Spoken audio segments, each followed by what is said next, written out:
Bu şəhərə baxdıqca çoxumuz sadəcə bir şey görürük: hərəkət. Maşınlar axır, insanlar tələsir, metro minlərlə insanı hər gün eyni sistemin içində dəqiq bir axınla hərəkət etdirir. Amma bu axının içində gizlənən bir şey var. Görünməyən, amma hər şeyi idarə edən bir şey. Bu təsadüf deyil, bu qurulmuş bir sistemdir. Hər yol bir qərarın nəticəsidir və hər sistem bir problemin cavabıdır. Amma çox az insan dayanıb soruşur: bu necə işləyir? Və bəlkə də daha vacib sual olaraq, bu necə quruldu? Çünki bu dünya sadəcə yaşayanların yox, düşünənlərin qurduğu bir sistemdir. Heç düşünmüsünüzmü? Niyə bəzi insanlar yalnızca dünyanı dəyişdirməyə fikir verərkən, bəziləri sadəcə onun içində yaşamağa önəm verirlər? Heç bir şeylə maraqlanmayıb, heç nəyə önəm vermirlər. Bunun sirri yalnızca şansdırmı, yoxsa yalnızca pulun çox olmağından mı asılıdır? Mənim fikrimcə bunların heç birinin önəmi yoxdur. Əsl sir düşünməkdir.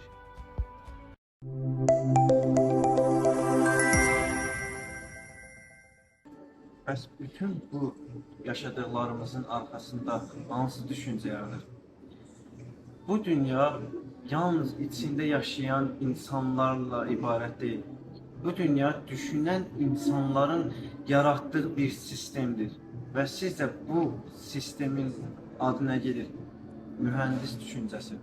Mühəndis düşüncəsi kimisi üçün yalnızca bir riyaziyyat, kimisi üçün necə bir formullar və yaxud hesablama kimi olur. Mühəndis düşüncəsi yalnızca bir baxış bucağıdır.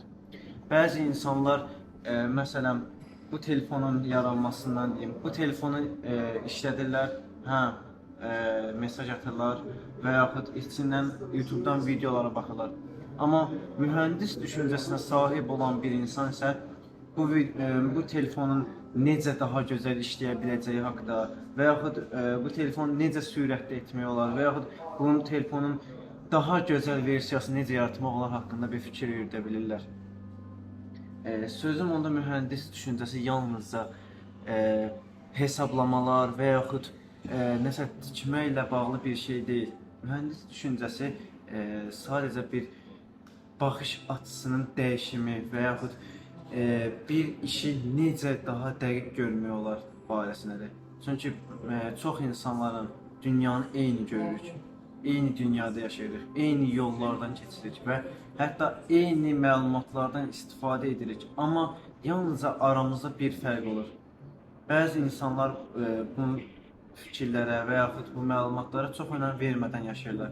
Amma bəzi insanlar isə o fikirləri daha çox incələyirlər və ya mühəndis kimi o düşüncələri birinci parçalayır, sonra hər hissəsinə ayrı analiz edir və hər hissəsini yenidən birləşdirirlər.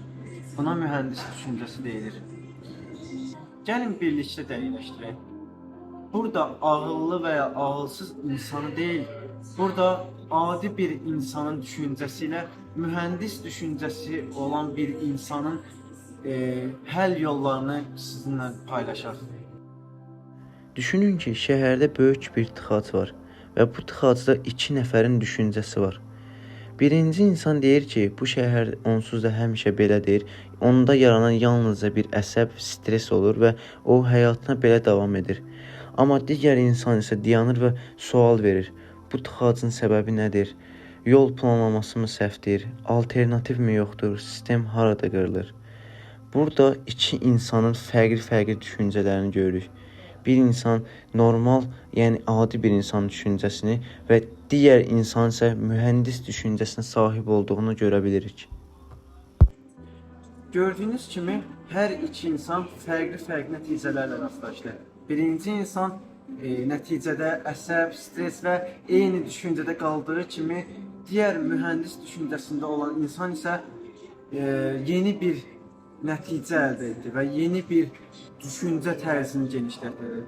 Həm problemin səbəblərə böldü, həm də ki o səbəblərin bir də yaranmaması üçün böyük bir nəticə çıxartdı. Bu yalnızca tıxacda olduğu kimi deyil, bu qarşımıza çıxan çox problemlər və yaxud işin alınmaması ilə deyə bilərik. Məsələn, adi bir insan başına problem gəldiyində problemi olduğu kimi qəbul edir. problem üstündə əlləşmir və ya problem üçün çox düşünə bilmir. Amma mühəndis olan bir insan isə problemi araşdırır, problemi hissələrə bölür və problemin necə yarandığı haqqında öyrənir. Ona görə də nəticə olaraq da hər ikisinin fərqli nəticələrə rastlaşdığını, bir insanın həminki insan olduğu kimi digər insan isə fərqli bir nəticə əldə etdiyini və ya fərqli bir düşüncə və ya baxış bucağı yarandığını görə bilirik.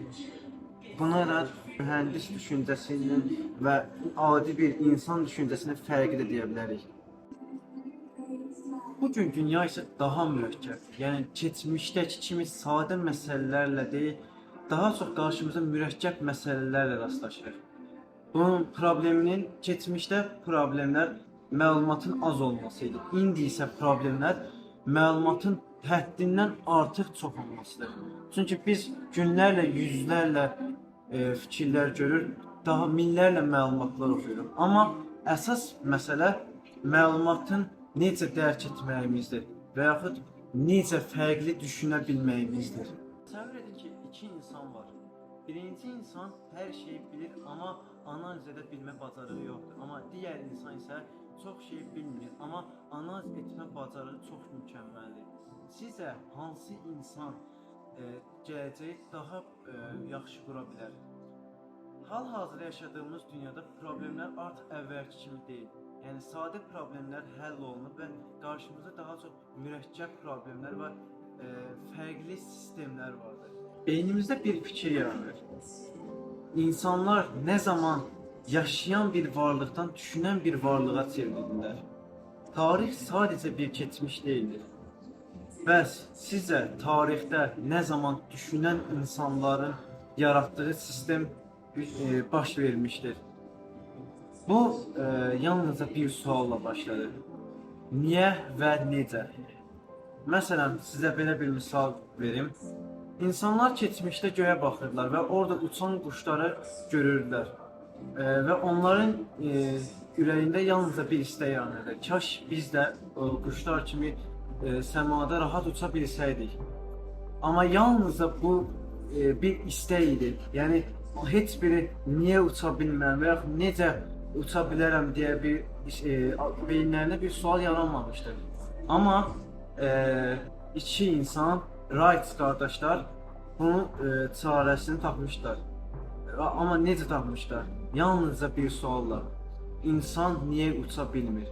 Və bunun sayəsində onlar necə uça bildiklərini və yaxud necə uçuş qazana bildiklərini öyrənə bildilər.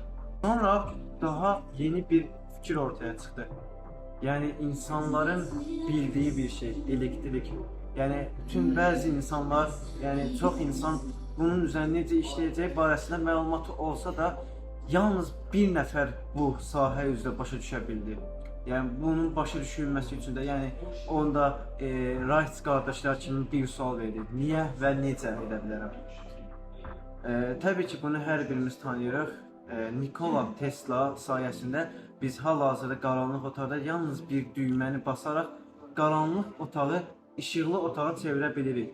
Və bunların hər biri də düşüncənin yaratdığı bir nəticədir. Yəni bu hekayədə hələ bitməyib. Bugün dünya isə daha mürəkkəb, yəni keçmişdəki kimi sadə məsələlərlə deyil, daha çox qarşımıza mürəkkəb məsələlərlə rastlaşırıq. Bunun probleminin keçmişdə problemlər məlumatın az olması idi. İndi isə problemlər məlumatın həddindən artıq çox olmasıdır. Çünki biz günlərlə, yüzlərlə fikirlər görür, daha minlərlə məlumatlar oxuyuruq. Amma əsas məsələ məlumatın necə dərk etməyimizdir və yaxud necə fərqli düşünə bilməyimizdir. Bu dünyada iki insan var. Ya sistem quran və yaxud o sistemin içində yaşayanlardır. Əgər sən düşüncə tərzini dəyişməsən, yeni bir düşüncə tərzinə sahib olmasan, sən sistemin yarandığı bir dünyada yalnızca bir istifadə ola bilərsən. Ətrafınıza bir daha baxın. Bu şəhərdə gördüyünüz hər şey bir vaxtlar yox idi. Bu yollar, bu binalar, bu texnologiya, hər biri bir insanın ağlında sadəcə bir fikir idi. Amma fərq burada başladı. Çox insan ideya qurur, amma çox az insan soruşur. Bu necə işləyir? Bu necə daha yaxşı ola bilər? Dünya sadəcə düşünən insanların yox, düşündüyünü həyata keçirən insanlara məxsusdur. Bəlkə də sən hazırda bu videoya baxırsan və düşünürsən ki, bunlar böyük insanların hekayəsidir. Amma həqiqət biraz fərqlidir. Bu hekayələr böyük suallarla başlayan adi insanların hekayəsidir. Hər şey bir düşüncə ilə başlayır. Bəlkə də digər layihə bir şirkətdə, bir laboratoriyada yox, sizin beyninizdə yanacaq. Amma bunun üçün sadəcə baxmaq yox, düşünmək lazımdır. Çünki bu dünyada ən güclü insanlar ən çox bilənlər deyil, ən doğru sualları verənlərdir. Mən Nihat. Bu isə Düşüncə X-dir. Əgər sən də dünyaya fərqli baxmaq istəyirsənsə, bu yalnızca bir başlanğıcdır.